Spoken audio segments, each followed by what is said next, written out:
நன்றி, நன்றி, நன்றி, நன்றி விமல்குமார், நன்றி விமல்குமார். நண்பர்கள் அனைவருக்கும் என்னுடைய அன்பான பணிவான வணக்கங்கள். என் பெயர் ஜான். நான் ஒரு குடிநோயாளி.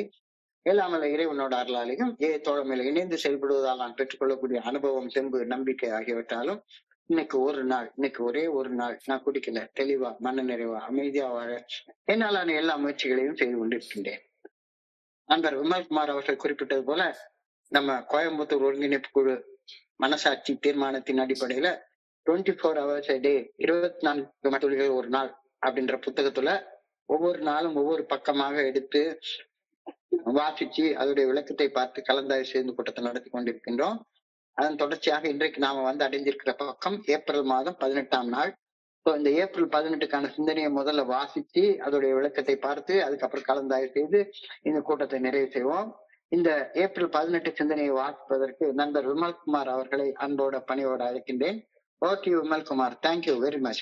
ஏப்ரல் 18. தேங்க்யூ. நன்றி, நன்றி சார். ஒரு குடிநோயாளியாக குடித்து வாழ்ந்த நாட்களை பின்னோக்கி பார்த்து நான் செய்த கர்மங்களின் விளைவுகளையே நான் அறுவடை செய்தேன் என்ற அனுபவம் பற்றறிவை கற்றுக்கொண்டு விட்டேனா? மதுவை என் வாழ்க்கையினுள் நான் அனுமதித்த போது பல்வேறு வகையான தீய விளைவுகளை மட்டுமே நான் அனுபவித்தேன் என்பது அனுபவம் எனக்கு கற்றுக் கொடுத்த பாடம் அல்லவா? திடீரென மதுவை விலக்கியதால் உடலில் ஏற்பட்ட அதிதீவிர நடுக்கத்திற்காக மருத்துவமனைகளில் அனுமதிக்கப்பட்டு சிகிச்சை எடுத்துக்கொண்ட அனுபவங்கள் எத்தனை.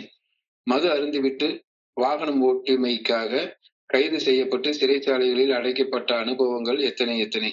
பொருள் ஈட்டும் பணிகளையும் இல்லத்தையும் அன்பான குடும்ப உறுப்பினர்களையும் இழந்து நின்ற அனுபவங்கள் எத்தனை. மது அருந்த வேண்டும் என்ற அதிதீவிர மனவெறியை மனதினுள்ளும் அந்த வெறியால் உந்தப்பட்டு மதுவை உடலினுள்ளும் செலுத்திய பின் நிகழ்ந்தவை அனைத்துமே தீய விளைவுகள் மட்டுமே என்ற உண்மையை நான் உணர்கின்றேனா? இன்றைக்கான தியானம். என்னை நெருங்கி வரும் என் சக மனிதர்கள் அனைவரையும் நான் அன்புடன் அணுக வேண்டும். அவர்களுக்கு பணி செய்ய வேண்டும். அவர்கள் மனதில் ஒரு நேர்மறை தாக்கத்தை நான் உருவாக்க வேண்டும். எல்லா மனிதர்களுக்கு உள்ளும் அன்பு செய்ய ஏதோ ஒன்று இருப்பதை கண்டுணர நான் முயற்சிக்க வேண்டும். சக மனிதர்கள் அனைவரையும் மரியாதையுடன் மதித்து அவர்களை புரிந்து கொண்டு அவர்களுக்கு தேவைப்படும் பணிகளை செய்து வாழ நான் பழகிக் கொள்ள வேண்டும். என்னிடம் வரும் என் சக மனிதர்கள் எவருமே மனசோர்வுடன் மகிழ்ச்சியின்றி திரும்பி செல்லக்கூடாது என்பதை நான் உறுதி செய்யும் வண்ணம் பணியாற்ற வேண்டும். நான் அக்கறை எடுத்துக் கொள்கின்றேன் என்பதை என் சக மனிதர்கள் உணரும் வண்ணம் அவர்களுக்கு நான் பணியாற்ற வேண்டும். அவநம்பிக்கையுடன் வாழும் என் சக மனிதர் ஒருவர் என்னிடம் வந்தால் தேர்தல் பெற முடியும் என்ற நம்பிக்கையுடன் என்னை அணுக இறையர் பேராற்றல் அவர்கள் மனதினுள் ஒரு உந்துதலை உருவாக்கி இருக்கலாம். இறையர் பேராற்றல் அந்த மனிதர்கள் மனதில் உருவாக்கிய உந்துதலை நான் சிதைத்து விடலாகாது.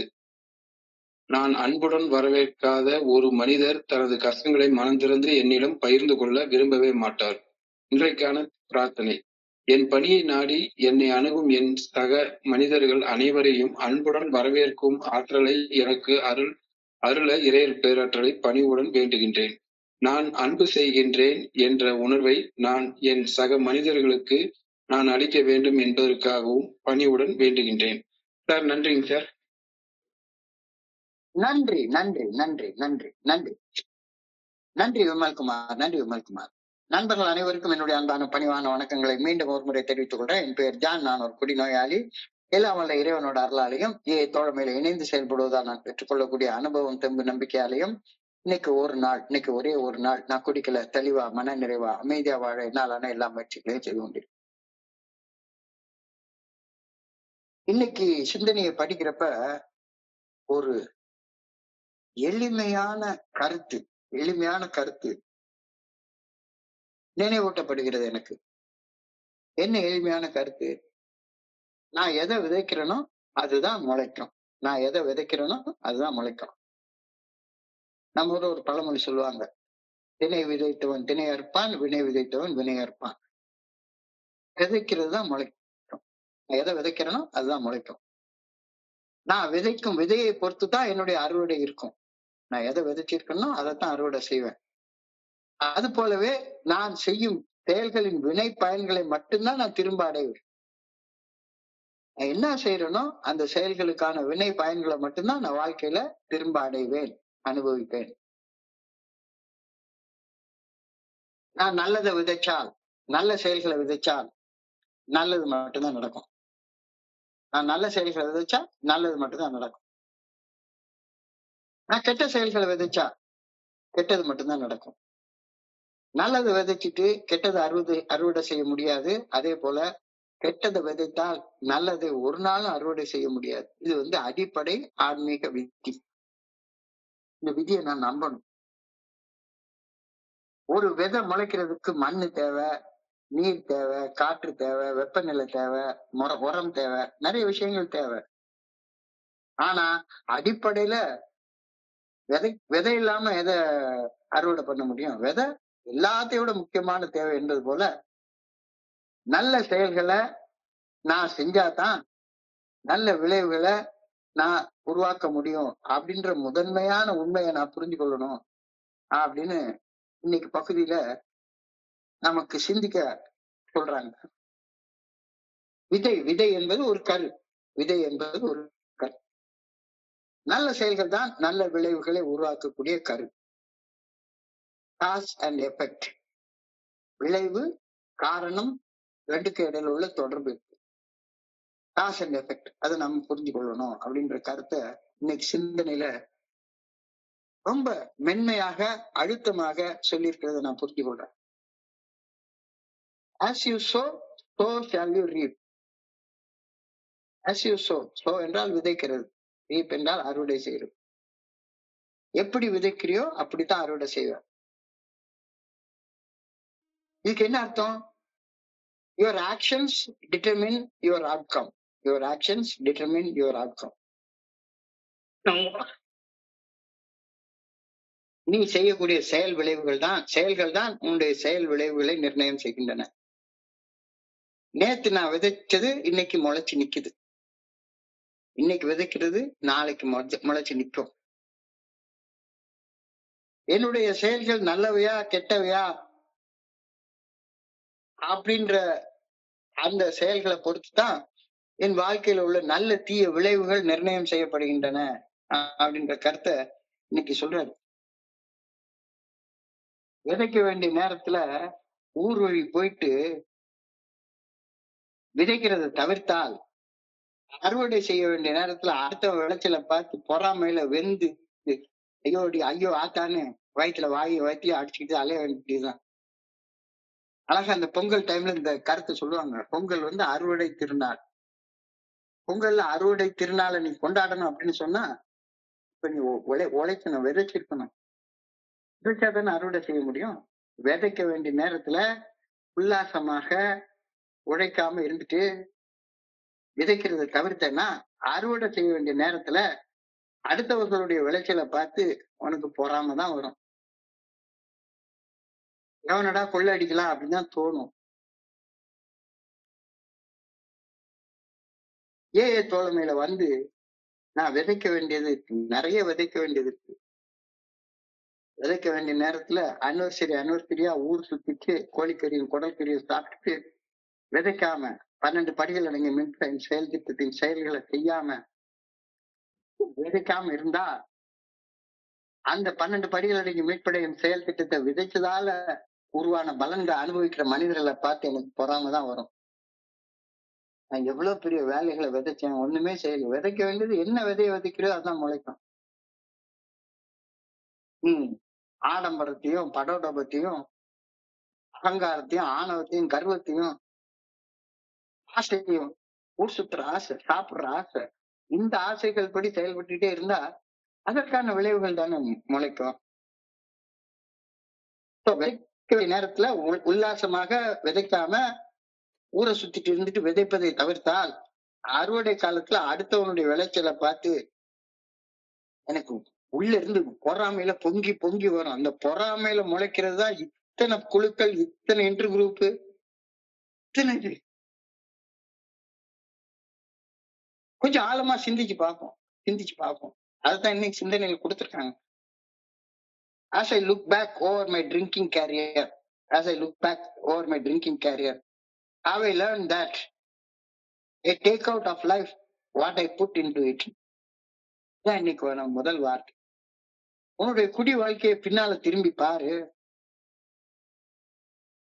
Look back over your drinking life. I take out of life what I put into it. வாழ்க்கையில நான் எதை விதைக்கிறேனோ அதைத்தான் அறுவடை செய்யறேன் அப்படின்றத புரிஞ்சுக்கிட்டியா? அப்படின்ற பாடத்தை நீ கத்துக்கிட்டியா? உன்னுடைய குடி நாட்களை பின்னாக்கி பார்த்து, உன்னுடைய குடி நாட்களை பின்னோக்கி பார்த்து, ஒரு குடி நோயாளியாக நான் செய்த தீய செயல்களை, அந்த தீய செயல்களின் விளைவுகளை மட்டுமே நான் அறுவடை செய்தேன் அப்படின்ற எளிமையான உண்மைய, அந்த எளிமையான அனுபவ பாடத்தை நீ கத்துக்கிட்டியா? ரொம்ப ஆழமாக சிந்திக்க வேண்டிய வார்த்தை. I take out of life I put into it. எதை உள்ள போடுறனோ அதுதான் திரும்பி வரும். எதை உள்ள போடுறனோ அதான் திரும்பி வரும். நான் செய்யாததுக்கான விளைவு எனக்கு வரவே வராது. இது அடிப்படை ஆன்மீக விதி. I take out of life what I put into it. இத உன்னுடைய வாழ்க்கையை பின்னோக்கி பார்த்து தெரிஞ்சுக்கோ. அதாவது என்னுடைய குடி நாட்களை பின்னோக்கி பார்த்து அப்படின்னு சொல்ற நேரத்துல தோழமைக்கு வந்ததுக்கு அப்புறமாகவும் கூட தோழமை பரிந்துரைக்கக்கூடிய 12 படிப்புகள் அடங்கிய மீட்படையும் செயல் திட்டத்தை வாழ்க்கையாக வாழாம வேற எதையோ நான் வாழ்க்கையாக வாழ்ந்துட்டு இருந்தேன் அப்படின்னு சொன்னா, நான் என்ன செஞ்சனோ அந்த செயல்களுக்கான அறுவடை மட்டும்தான், அனுபவங்கள் மட்டும்தான் எனக்கு கிடைக்கும். இது எளிமையான அனுபவ பட்டறிவு, அனுபவ பாடம். இந்த பாடம் உனக்கு புரியுதா? இதுதான் இன்னைக்கு முதல் வரியே தான். As I look back over my drinking career, have I learned that I take out of life what I put into it. இதுதான் மிக அடிப்படை பாடமாக தெரியுது. பூங்கொன்றனார் ஒரு பாட்டு எழுதியிருக்காரு, தீதும் நன்றும் பிறர் தர வாரா. அடிப்படை ஆன்மீக தத்துவம், ரொம்ப அடிப்படையான ஆன்மீக தத்துவம். எனக்கு வந்த நன்மையும் சரி, எனக்கு வந்த தீமையும் சரி, அந்த நன்மைகளும் தீமைகளும் எனக்கு பிறரால் விளைவிக்கப்பட்டவை அல்ல. அடுத்தவங்க கொடுத்து எனக்கு நன்மையும் வர்றதில்ல, தீமையும் வர்றதில்ல. என்னுடைய செயல்களால் நான் தான் எனக்கு நன்மைகளையும் தீமைகளையும் விளைவித்துக் கொண்டேன். இது ஒரு அடிப்படை பாடம், அடிப்படை பாடம். எனது இன்றைய நிலைமைக்கு அடுத்தவங்களை குத்தம் சொல்றது மிகப்பெரிய தவறு. அப்ப அப்படி குத்தம் சொல்லிட்டு இருந்தா வாழ்நாள் முழுக்க நீ குத்தம் சொல்லிட்டே தான் இருக்க போற. உன்னுடைய பிரச்சனைக்கு தீர்வு காண போறதே கிடையாது. என்னுடைய இன்றைய நிலைமைக்கு என்னை சுத்தி வாழக்கூடிய என்னுடைய சக மனிதர்களை குத்தம் சொல்லிக்கிட்டு இருக்கிறது எவ்வளவு பெரிய தவறு. ஏன்னா அதை தவற செய்ய உனக்கு உன் பிரச்சனைக்கு தீர்வே கிடைக்காது. ஏன்னா நீ தப்பா சொல்லிட்டு இருக்கிற. என்னுடைய இன்பம் துன்பம், என்னுடைய வளர்ச்சி வீழ்ச்சி, என்னுடைய வலி வேதனை, எல்லாத்துக்கும் என்னுடைய செயல்கள் தான் அடிப்படை காரணம். என்னுடைய செயல்கள் மட்டும்தான் அடிப்படை காரணம். என் சக மனிதர்கள் எனக்கு தீமை செய்து விட்டார்கள் அப்படின்னு சொல்றது முட்டாள்தனம் அப்படின்றார். இந்த தீமை எனக்கு இன்னொருத்தர் செஞ்சு வந்தது, இந்த நன்மை எனக்கு இன்னொருத்தர் செஞ்சு வந்தது அப்படின்னு சொல்றது முட்டாள்தனம். நன்மை தீமைக்கு நான் தான் முதல் பொறுப்பு, முழு பொறுப்பு.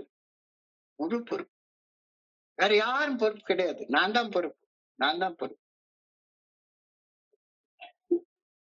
12 படிகள் அடங்கிய மீட்படையும் செயல் திட்டத்தை வாழ்க்கையாக வாழ்ந்து தன்னுணர்வு பெற்ற ஒரு மனிதன் தோழமையில ஒருவரை மூத்தவன் என்றும் வியப்பதும், இன்னொருத்தனை இப்பதான் இன்னைக்குதான் வந்தவன், இன்னைக்கு ரொம்ப சின்ன பையன் அப்படின்னு நிகழ்ச்சியாக பார்ப்பதும் அது ஒரு வகையான என்ன சொல்லுது, ஒரு முட்டாள்தனம். அப்படி இருக்கவே முடியாது. யாதும் ஊரே யாவரும் கேளீர். யாதும் ஊரே யாவரும் கேள்வி.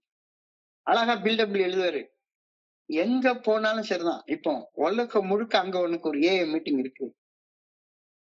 அந்த மீட்டிங் பேரு என்ன? AA meeting. மீட்டிங் இல்ல, ஏன் மீட்டிங் இல்ல, யார் மீட்டிங் இல்ல. அதுக்கு பேர் ஏஏ மீட்டிங். யாதும் ஊரே யாவரும் கேள்வி. ஏஏ தலைமையில எல்லா குழுக்களும் என்னுடைய குழுதான். இதுல எனக்குன்னு ஒரு குரூப் அப்படிலாம் கிடையவே கிடையாது. எல்லா குழுவும் என்னுடைய குழுதான். ஏஏ தலைமையில எல்லா நண்பர்களும் என்னுடைய தோழர்கள் தான். யாதும் ஊரே யாவரும் என்னுடைய உறவினர்கள். எல்லாரும் எல்லாரும் ஒருத்தர் பாக்கி இல்லாம எல்லாரும். ஏஏ தலைமையில எல்லா குழுக்களும் என்னுடைய குழுக்கள் தான். ஏஏ தலைமையில எல்லா நண்பர்களும் என்னுடைய தோழர்கள் தான், உறவினர்கள் தான், அண்ணன் தான், தம்பி தான். ஏஏ தலைமையில எனக்கு தீமையையும் எனக்கு நன்மையையும் நான் தான் வரவேற்றுக் கொள்கின்றேன். துன்பம் வருவதும் என்னுடைய கர்ம வினைகளால் தான், மகிழ்ச்சி வருவதும் என்னுடைய கர்ம வினைகளால் தான். அவை என்னுடைய கர்ம வினைகளுக்கு ஏற்ப வந்து போயிட்டு வந்து போயிட்டு வந்து போயிட்டு இருக்கும். அதுதான் வாழ்க்கை. நான் என்ன செய்யறேனோ அதுக்கு தகுந்த மாதிரி வாழ்க்கையில இன்பமும் துன்பமும் மாறி மாறி மாறி மாறி வந்துகிட்டே இருக்கும். சில மரணம் என்ற நிகழ்வும் நிகழத்தான் செய்யும். எல்லாருக்கும் உள்ளதுதான். சாவதும் புதுவதன்றே.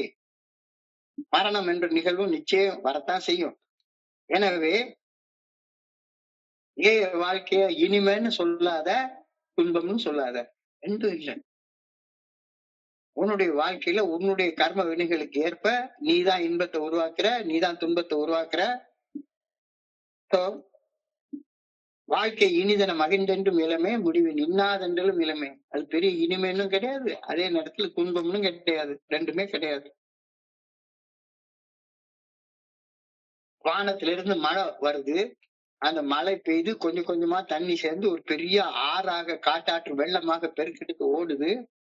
அந்த வெள்ளத்துல சிக்கின சின்ன ஒரு துகள் போல அந்த வெள்ள நீர்ல சிக்கி அதன் வழியே செல்லக்கூடிய ஒரு சிறிய மிதவையை போல நான் செய்த கர்மங்கள் இட்டு செல்லக்கூடிய வழியில என்னுடைய வாழ்க்கை செல்லும். என்னுடைய வாழ்க்கை அப்படிதான் போயிட்டே இருக்கும். அப்ப இந்த வாழ்க்கையுடைய அடிப்படை தத்துவத்தை புரிஞ்சு கொள்ளும் போது நான் என்னுடைய இயலாமையை நான் நல்லா புரிஞ்சு கொள்றேன். என்ன செய்யணும் என்ன செய்யக்கூடாதுன்ற வழிகாட்டுதல் அதான் இறைவன் தான் கொடுக்கிறார். நல்ல ஒழுங்கான வழிகாட்டுதல், குட் ஆர்டர்லி டைரக்ஷன், அதுதான் காட். அதுதான் காட். அத அவர் ஒவ்வொரு மனுஷனுக்குள்ளாரையும் ஒவ்வொரு மனித பிறவைக்குள்ளாரையும் அவனுடைய மனசாட்சியின் மூலமாக வச்சிருக்கிறார். மனசாட்சியின் மூலமாக இறைவனுடைய நல்ல ஒழுங்கான வழிகாட்டுதல் வெளிப்படுத்தப்படுகின்றது. God expresses himself through our conscience.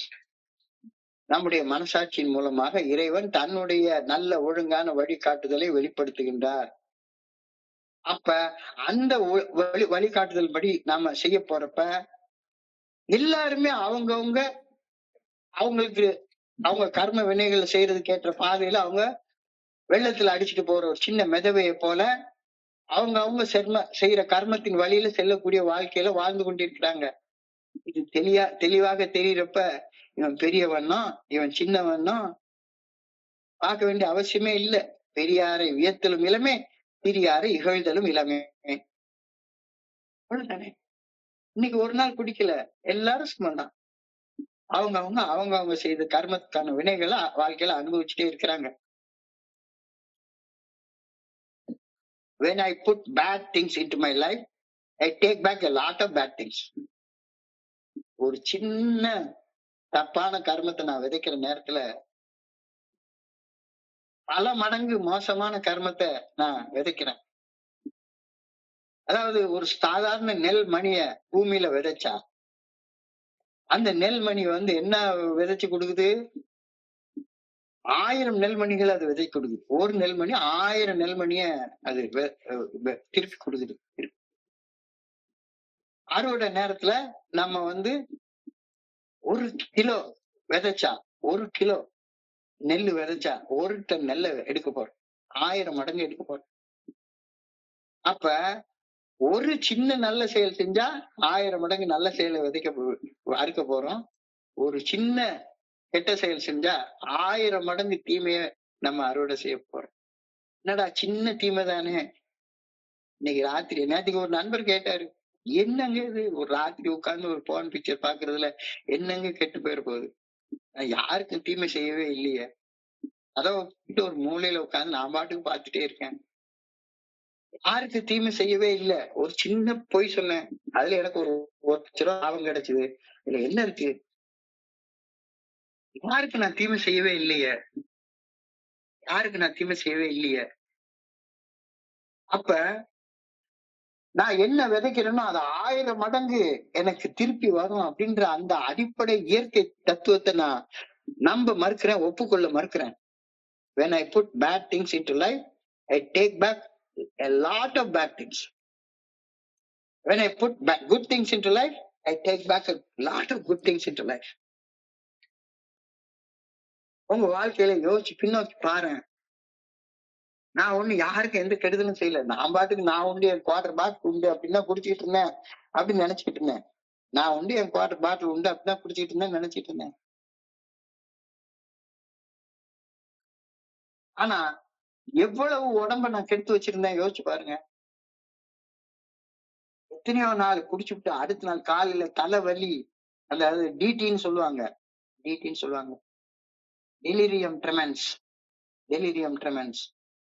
கை நடுக்கம், அப்படியே நெஞ்சு பட பட பட படன்னு அடிச்சுக்கிட்டு வேர்த்து கொட்டிக்கிட்டு அடுத்த நாள் காலையில போய் எப்படியாச்சும் இந்த மனுஷனை காப்பாத்தணும்யா அப்படின்னு ஹாஸ்பிட்டலுக்கு கொண்டு போய் ட்ரிப் ஏத்தி உடல் நடுக்கத்தை நிறுத்துறதுக்கு மது அருந்தியதால், மது அதிகமாக அளவுக்கு அதிகமாக அருந்தியதால் ஏற்படக்கூடிய அதிதீவிர உடல் நடுக்கம், மனக்குழப்பம், ஹாலுசினேஷன்ஸ், பிரம்மைகள், நடுக்கம், உயர் ரத்த அழுத்தம், தொண்டை வறண்டு போறது, இதெல்லாம் நீ செஞ்ச குடிச்சு நீ விளைச்சி அடுத்த அறுவடை தானே. முதல் விளைவு உடல் நடுக்கம், மூளையில குழப்பம், நாக்கு தொண்டை வறண்டு போய் தண்ணியை குடிச்சா கூட ஒழுங்கா குடிக்க முடியல, ஹை பிளட் பிரஷர். இந்த டிடில 1000 ஒருத்தர் இறந்து போயிடறான்னு சொல்றாங்க. தப்புன்னு வெடிச்சு கார்டியாக் அரெஸ்ட் ஏற்பட்டு இதை மிஞ்சி குடிச்சிருப்பான் அடுத்த நாள் காலையில பொட்டுன்னு போய் சேர்ந்துரும். இது முதல் அறுவடை, முதல் விளைவு. Jails for drunken driving, jails for drunken driving. அது அருந்தி விட்டு வாகனம் ஓட்டி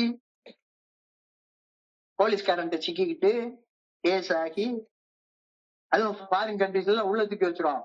10 நாள் ஜெயிலு டக்குன்னு போட்டுருவாங்க.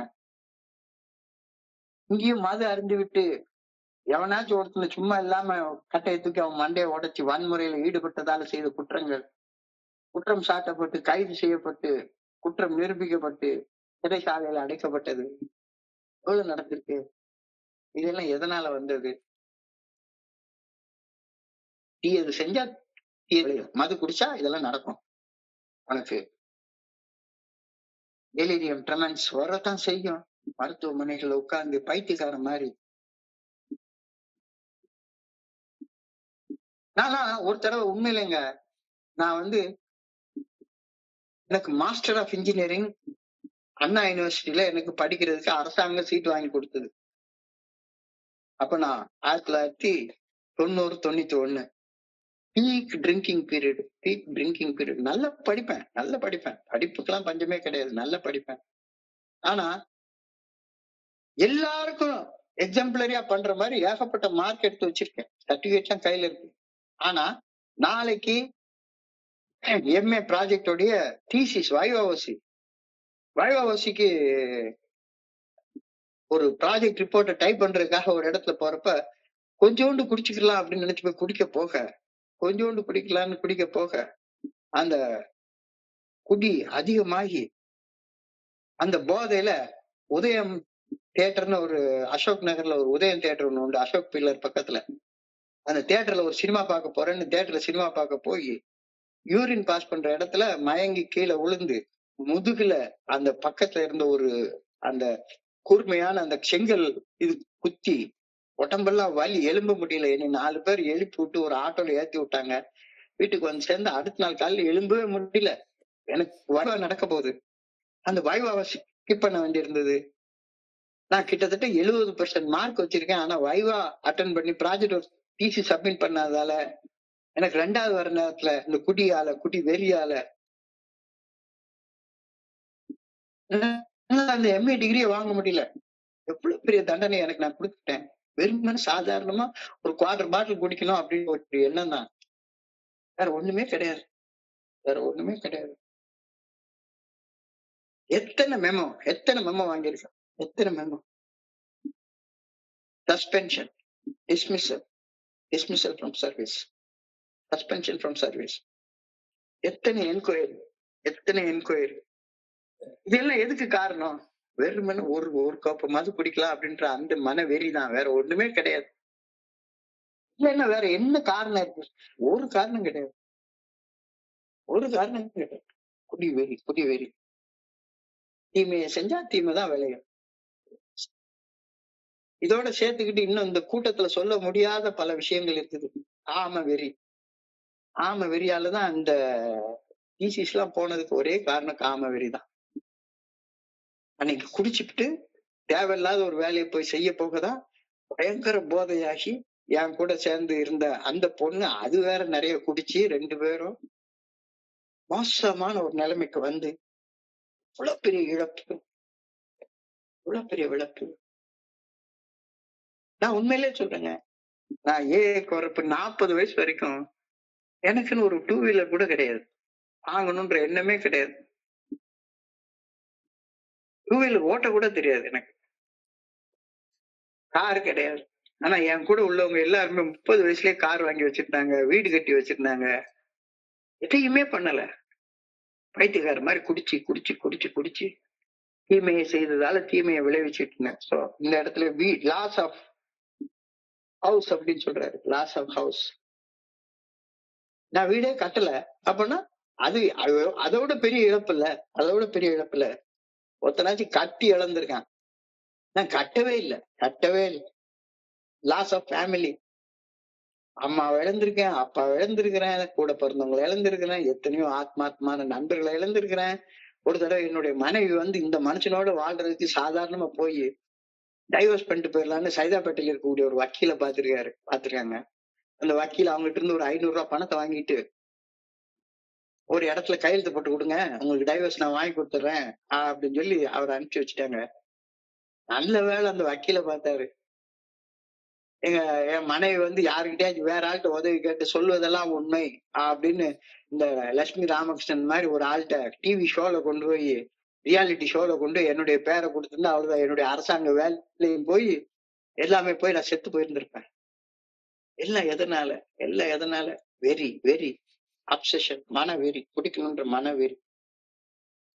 என்னுடைய மனைவி மன முறிப்பு கேட்டது. அவங்க கேட்டபடி டைவர்ஸ் மட்டும் கிடைச்சிருந்தா, விவாகரத்து மட்டும் கிடைச்சிருந்தா, மனமுறிவு ஏற்பட்டிருந்தா நான் இன்னைக்கு உயிரோட வாழ்றதுக்கு சான்ஸே கிடையாது. When I put drinking into my life was almost everything I took out bad. மது அப்படின்றத வாழ்க்கைக்குள்ளார போட்ட நேரத்துல விளைஞ்சது எல்லாமே கெடுதல் தான். இத உன்னுடைய கடந்த காலத்தை பின்னோக்கி பாக்குறப்ப தெரியுதா? மது அருந்த வேண்டும் என்ற அதி தீவிர மன வெறியை மனசுக்குள்ளாரையும், மதுவை அருந்துவிட்டு மது போதையின் அந்த உடல் ஒவ்வாமைய உடலுக்குள்ளாரையும் செலுத்திய பின்னர் நிகழ்ந்தவை எல்லாமே தீய விளைவுகள் தான் அப்படின்றது உனக்கு உணர்றியாப்பா? மது குடிச்சதுக்கு அப்புறம் நடந்ததெல்லாம் கெட்டதுதான் அப்படின்னு தெரிய வருதா? நாளைக்கு சிந்தனையில தோழமைக்குள்ளார வந்தப்புறம் நடந்ததெல்லாம் நல்லதுன்னு உணர்றியா நாளைக்கு கேக்குறாங்க.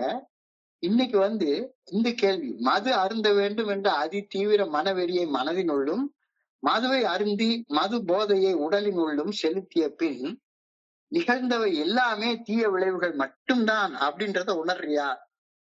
இல்ல மது கொஞ்சம் நல்லதும் பண்ணிருக்கு அப்படின்னு இன்னமும் நினைச்சிட்டு இருந்தேன்னா தியானத்துக்கு கடந்து போ. நான் மது போதையில இருந்தப்ப எத்தனை நண்பர்களை தொலைச்சேன்னு யோசிப்பேன். யோசிச்சு பாரு. குடியின் கடைசி நாட்கள்ல என் கூட சேர்ந்து பேசுறதுக்கு ஒரு நண்பர் கூட கிடையாது. ஒரு நண்பர் கூட கிடையாது. ஆத்மார்த்தமான நண்பன் ஒருத்தன் கூட கிடையாது. என் கூட சேர்ந்து புடிச்சிட்டு குப்புற விடுறதுக்கு தான் நண்பர்கள் இருந்தாங்களே ஒழிஞ்சு, என்னை தோல்ல புடிச்சிட்டு போய் என்னை குடியை நிறுத்துறதுக்கு, என்னை நல்ல வாழ்வு வாழ வைக்கிறதுக்கு ஒரு நண்பர்கள் கூட கிடையாது. ஒரு நண்பர்கள் கூட. கண்ணதாசனுடைய ஒரு பாட்டு, நாளை முதல் குடிக்க மாட்டேன் சத்தியமடி தங்கம், இன்னைக்கு ராத்திரிக்கு தூங்கணும், அதுக்காக ஒரே ஒரு பெங்கு மட்டும் குடிச்சுக்கிறேன் அப்படின்ற அந்த பாட்டுல ஒரு வரி எழுதியிருப்பாரு. போதை வந்த போது புத்தி இல்லையே, புத்தி வந்த போது நண்பன் இல்லையே. போதை வந்த போது புத்தி இல்லையே, புத்தி வந்த போது நண்பன் இல்லை. இப்போ எனக்கு அன்பான ஆதரவு வேணும்னா எனக்கு நண்பர்கள் வேணும். நண்பர்கள் வேணும். நண்பர்கள் இல்லைன்னா நல்லது எதுவுமே நடக்கப்படுறதே கிடையாது. அன்பு நட்பு எங்க உள்ளதோ அங்க கடவுள் இருக்கிறார். எனக்கு அன்பான ஆதரவு வேணும்னா எனக்கு நண்பன் வேணும். I should strive for friendliness and helpfulness that will affect all who come near me. எனக்கு பக்கத்துல வரக்கூடிய எல்லா நண்பர்கள்ட்டையும் அன்பு நட்பு நான் பார்க்கணும். பார்த்தாதான் எனக்கு நல்லது நடக்கும். இல்லாட்டி போனா குடிக்கணும், குடிகார நண்பனை பக்கத்துல வச்சுக்கிட்டே இருந்தேன்னா, போன் பிக்சர் பாக்குற நண்பனை பக்கத்துலயே வச்சுட்டு இருந்தேன்னா, நான் அதே மாதிரி அவன் போற பாதையில தான் போயிட்டே இருப்பேன். I should strive for friendliness and helpfulness that will affect all those who come near me. அன்புக்கும் நட்புக்கும் நான் பாடுபடணும். அன்புக்கும் நட்புக்கும் பாடுபடணும். எதுக்காக ராத்திரி இங்க வந்துட்டு இருக்கோம்? எனக்கு நண்பர்கள் வேணும். ஒவ்வொரு நண்பர்களா வேணும். என்னுடைய நட்பு உனக்கு தேவையில்லை அப்படின்னு நீ நினைச்சேன்னா விட்டுட்டு போயிரு. ஓ மாதிரி உன் பின்னால வந்து ஊர் சுத்தவும் குடல் கறி சாப்பிடவும் நான் வரல. பாக்குறதுக்கும் பொம்பளை பின்னால சுத்துறதுக்கும் நான் வரல. ஆனா உன்னுடைய அன்புக்கு நட்புக்கு நான் பாடுபடுறேன். வா மீட்டிங் வா. இந்த 24 hours டே புக்ல என்ன சொல்லியிருக்குன்றது கேளு, காது கொடுத்து கேளு. அன்புக்கு நட்புக்கு நான் பாடுபடணும். எல்லாத்தையும் விட பெருசு அன்பு நட்புன்னு நான் புரிஞ்சுக்கணும். என்னை நாடி வருவோருடன் நட்பு பாராட்டி அவர்களை நண்பர்களாக ஆக்கி கொள்வதற்காக என்னன்னாலும் நான் செய்யறதுக்கு தயாராக இருக்கணும். வர எல்லாருமே என்னுடைய நண்பர்களாக மாறணும். அப்ப எல்லாருமே நண்பர்களாக மாறணும்னா அவங்களுடைய தீய செயலை விட்டா தானே என்னுடைய நண்பனாக மாற முடியும். நான் போய் அவங்க கூட தீய செயல் செஞ்சுட்டு நான் நண்பனாக மாறுற விஷயத்த பத்தி சொல்லுவேன். எவ்வளவு அழகான ஒரு தியானத்தை கொடுத்துருக்காங்கன்னு பாருங்களேன். அன்புக்கும் நட்புக்கும் நான் பாடுபடணும். எல்லாத்தையும் விட பெருசு அன்பு நட்புன்னு நான் புரிஞ்சுக்கணும். சோ என்னை நாடி வருவர்கிட்ட, அதாவது தீய செயலை விட்டுட்டு என்னை நாடி நட்பு பாராட்டி வருவவங்ககிட்ட அவங்கள நண்பர்கள் ஆக்கிக்கல. அவங்களுக்கு என்னுடைய அனுபவம் நம்பிக்கையை பகிர்ந்து கொண்டு பணி செய்யணும். அந்த பணி செய்யறதுக்காக தான் நம்ம இந்த கோயம்புத்தூர் ஒருங்கிணைப்பு குழு மாதிரியும் இந்த மாதிரி நண்பர்கள் கூட நான் உட்கார்ந்துருக்கேன். I should welcome friends. என் சக மனிதர்கள் என்னை வந்து அடைய, அவர்களை நண்பர்கள் ஆக்கிக் கொள்ள நான் அவங்கள வரவேற்கணும். வேண்டாம்ப்பா குடிக்காத, வேண்டாம்ப்பா கூத்தடிக்காத, தப்பு செய்யாத, வா தோழமையில நம்ம 2 பேரும் நண்பர்களாக இருப்போம். அப்ப தோழமையில தானே நண்பர்களாக இருக்க முடியும். தோழமையை விட்டு விலகி நண்பர்களாக இருக்க முடியாது இல்ல நம்ம. I should welcome friends. என் சக மனிதர்கள் என்னை வந்தடைய, அவர்களை நண்பர்கள் ஆக்கிக் கொள்ள அவர்களை நான் வரவேற்கணும். I should bestow little courtesy and understanding, attention. என்னுடைய சக மனிதர்கள் மேல courtesy மதிப்பு மரியாதை. அவன் குடிச்சவன் வீணா போயிடும், அதெல்லாம் உட்பட மாட்டான் அப்படின்னு இல்லாம அவன் மேல மதிப்பு மரியாதை வச்சு, ஒன்னாலையும் குடிக்காம இருக்க முடியும்பா. ஒன்ன மாதிரியே இருந்தனா என்னால, எனக்கு முன்னால போன நண்பர்கள் எனக்கு அந்த சில விஷயங்கள் கொடுத்தாங்க, என்னால குடிக்காம இருக்க முடியுது, ஒன்னாலையும் இருக்க முடியும் அப்படின்னு அவங்கள மதிப்போட மரியாதையோட நடத்தி. ஏன்னா எந்த குடிகாரனுக்கும் மதிப்பு மரியாதை கிடைச்சிருக்காது. So I should bestow என்றால் பொழியணும். மதிப்புக்கும் மரியாதையும் ஒரு குடிநோயாளி மேல நீ பொழிஞ்சு காட்டு. மரியாதையோட அவங்களை புரிஞ்சுக்கோ. அவங்க நோயாளிகள் அப்படின்னு புரிஞ்சுக்கோ. So என்னுடைய சக மனிதர்களை குடிகாலத்துல நான் மதிச்சு மரியாதை செலுத்தினதே கிடையாது. ஏன் பொண்டாட்டி அம்மாவே மதிச்சு மரியாதை செலுத்தி கிடையாது. இப்ப வேற யாரை நான் மதிச்சு மரியாதை செலுத்தியிருப்பேன்? யாரையுமே மதிச்சு மரியாதை செலுத்தினதே கிடையாது. இப்ப தியானத்துல சொல்றாரு, நண்பர்கள் உனக்கு தேவை. நண்பர்கள் இருந்தாதான் நீ நல்ல வழியில போக முடியும். நண்பர்கள்னாலே நல்லவங்க தான் நண்பர்கள். தீய நண்பர்கள்ன்ற லிஸ்ட்லயே வைக்காத. நண்பர்கள்ன்ற லிஸ்ட்லயே வைக்காத. தீய நண்பர்கள்லாம் நண்பர்கள் கிடையாது. அந்த லிஸ்டே கிடையாது. சோ நல்ல நண்பர்கள் வேணும். எனக்கு நிறைய நண்பர்கள் வேணும். தீய வழியில போறவங்களையும் என் பால இழுத்து நல்ல வழியில கொண்டு போகணும். ஒரு காலத்து அந்த மாதிரி மரியாதையை நான் செலுத்தினதே கிடையாது. நான் மரியாதை கொடுக்காததுனால எனக்கு எந்த மரியாதையும் திருப்பி கிடைச்சதும் கிடையாது. குடிகாலத்துல அப்படிதான் இருந்துச்சு. So I must help them if they ask help. அவர்களுக்கு என்னால என்ன பணி செய்யணுமோ அவ்வளவு பணி செய்யணும். என்னை அணுகி வரும் என் சக நண்பர்கள் எவருமே மகிழ்ச்சியின்றி என்னை விட்டு விலகி செல்லக்கூடாது அப்படின்றத உறுதி செய்து கொள்ள வேண்டும். குடிகாலத்துல யாராச்சும் என்னோட சோர்வோட வந்தா நான் என்ன பண்ணுவேன்? ஏற்கனவே சோர்வோட வருவான். சோர்வோட வந்த உடனே என்ன பண்ணுவேன்? அட போய் அங்கிட்டு இந்த சோர்வெல்லாம் ஒரு குவார்டர் பாட்டில் போட்டு அந்த சோர்வெல்லாம் நீங்கி போயிடும் அப்படின்னு அவனுக்கு தப்பாக ஒரு ஆதரவை காட்டி அவனை குடிக்க வச்சு அவனுடைய சோர்வை மேலும் ஆழப்படுத்தி அவன் கொஞ்ச நஞ்சம் திருத்திட்டு இருந்திருப்பான். அதுக்கப்புறமா தலைவலியோட போதையோட போய் அவன் படுத்துங்க வச்சிருவேன். ஆனா இப்பவும் அதே தான் செய்யறேனா? என்கிட்ட வர்ற நண்பர்களுடைய சோர்வை மேலும் ஆழப்படுத்தி அவங்களை திருப்பி அனுப்புறேனா? அது தீமை. அது தீமை. இன்று என்னை வந்தடைவோர் அது போல தீமையை அனுபவிச்சு திரும்ப கூடாது. அவன் சோர்வோட வந்தான்னா போறப்ப கொஞ்சம் சிரிச்சுட்டு போகணும். ஆண்டவனுடைய கிருபையில உண்மையிலே என் வீட்டுக்கு வர்ற எந்த பேரா இருந்தாலும் என் கூட 10 நிமிஷம் போன்ல பேசினாலும் சரிதான். ஆரம்பத்துல எவ்வளவு சோர்வோட இருக்காங்களோ அந்த சோர்வு இன்னும் கொஞ்சம் ஆழமாக அளவுக்கு நான் இல்லாம அவங்களை கொஞ்ச நேரம் மன சோர்வு நீங்கி சிரிக்க வச்சு அனுப்பணும். I must send no one away without a word of cheer, a feeling that I really care about them. அவநம்பிக்கையோட வாழக்கூடிய என்னுடைய சக மனிதர் ஒருவர் என்கிட்ட வந்தாருன்னா நான் அவரது அவநம்பிக்கை நீங்கி ஒன்னாலே நல்லா வாழ முடியும் அப்படின்ற நம்பிக்கை அவருக்கு கொடுக்கணும். அவர்கிட்ட இருக்கிற நம்பிக்கையை சிதைச்சு விட்டுறக்கூடாது. வா ஊர் சுத்திட்டு வரலாம், வா ஒரு 10,000 ரூபாய்க்கு கடன் வாங்கிட்டு வா, போய் அங்க போய் இது பண்ணிட்டு வரலாம், 10,000 ரூபாய் 1,00,000 ரூபாய் சீட்டு விளையாடி சம்பாதிச்சிடலாம். ஏகப்பட்ட தத்துவங்களும் கிடைக்கும். நிறைய பேர் பேசுவாங்க. பண்ணாத பண்ணாத பண்ணாத. அவநம்பிக்கையுடன் வாழும் என் சக மனிதர் ஒருவர் என்னிடம் வந்தால் தனது அவநம்பிக்கை நீங்கி நம்பிக்கை பெற முடியும் என்ற நம்பிக்கையுடன் தான் அவர் என்கிட்ட வராரு. அந்த நம்பிக்கையை சிதைச்சிடாத. நான் அன்புடன் வரவேற்பதை அந்த மனிதர் உணர்ந்தால் மட்டும்தானே அவருடைய கஷ்டங்களை மனம் திறந்து என்கிட்ட பேசுவாரு.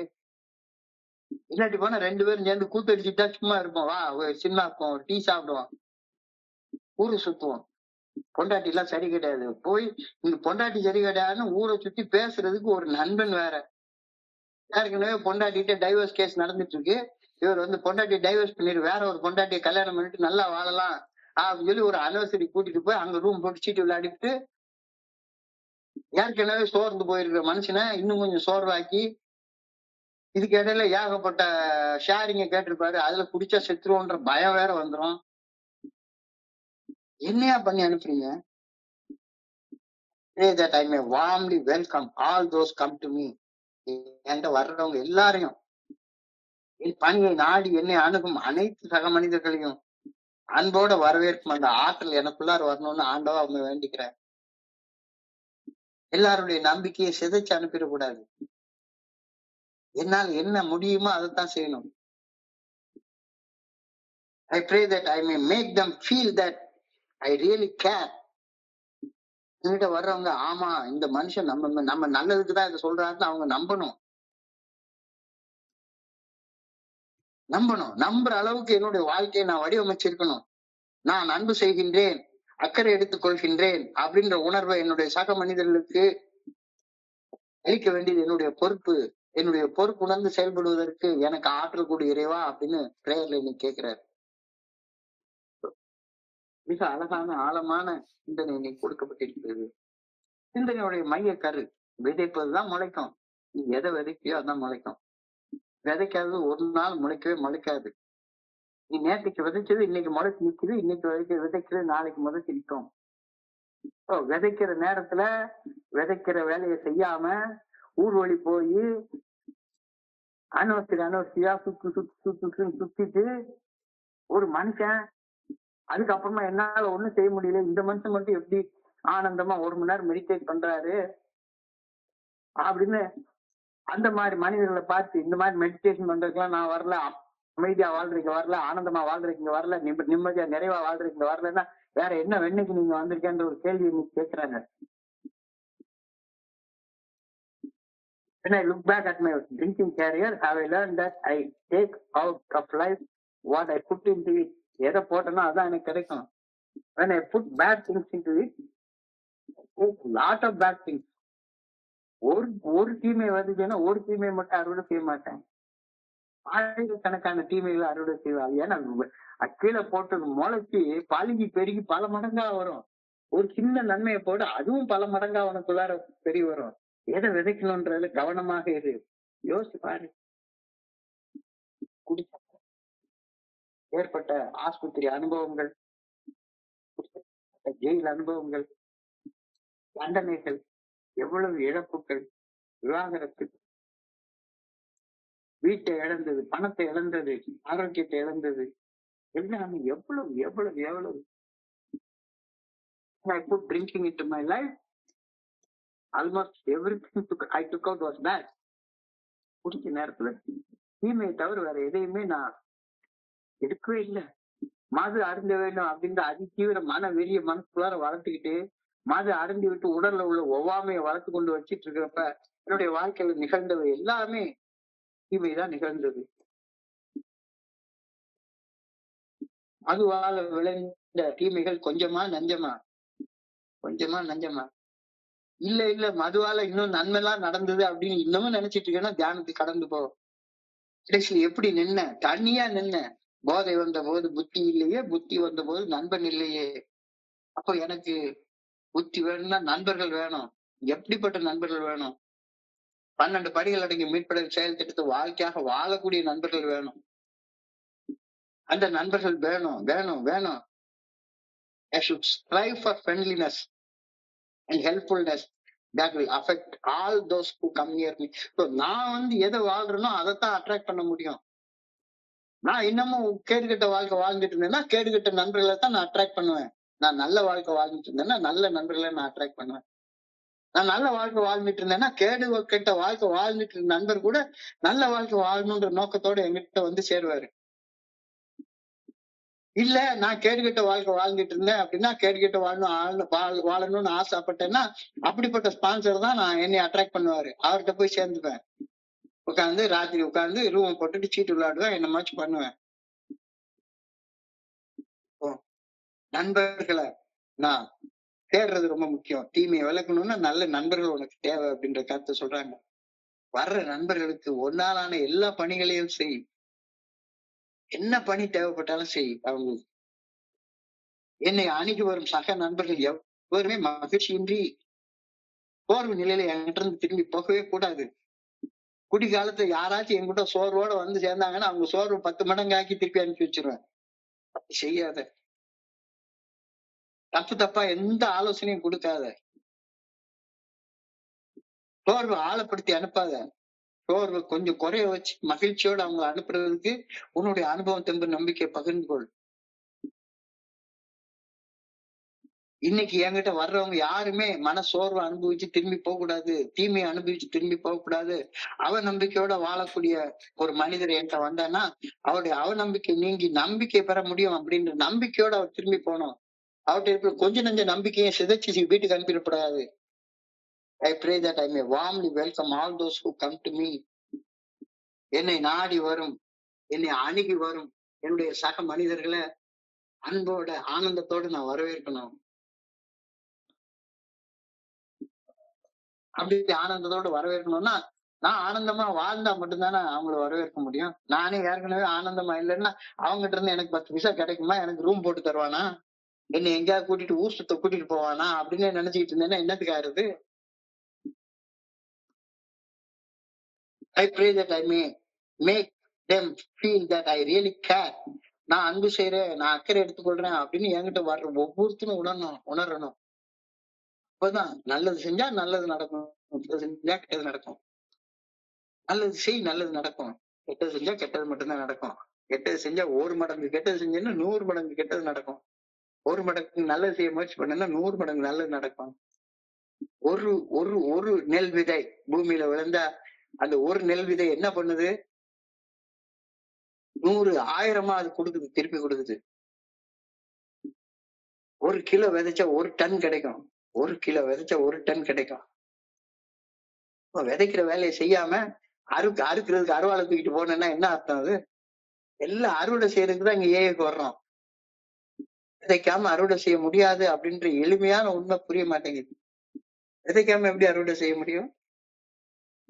விதைக்கிற நேரத்துல ஊர்வலி போயிட்டு அறுக்கிற நேரத்துல ஐயோ அம்மான்னு வயிற்றுல அடிச்சுட்டு அலறது, அந்த வேலையை செஞ்சுட்டு இருந்தா புலம்புறது. புலம்புறவங்க இருக்கக்கூடிய மூடர் கூட்டம் கிடையாது.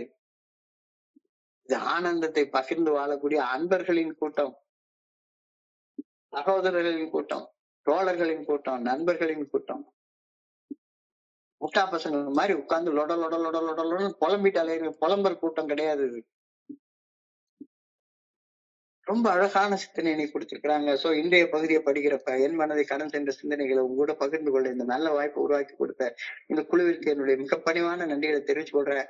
இதுவரைக்கும் பொறுமையாக கேட்ட ஒவ்வொரு நண்பருக்கும் என்னுடைய பணிவான நன்றிகள். இந்த இரவு பொழுது நண்பர்களுக்கு இனிமையான இரவு பணியோட வேண்டிக் கொள்கின்றேன். நன்றி நன்றி நன்றி நன்றி நன்றி நன்றி நன்றி. வாழ்க வையகம், வாழ்க வளமுடன். Thank you so much, thank you so much. Over to you, Malkumar. Thank you very much, thank you very much.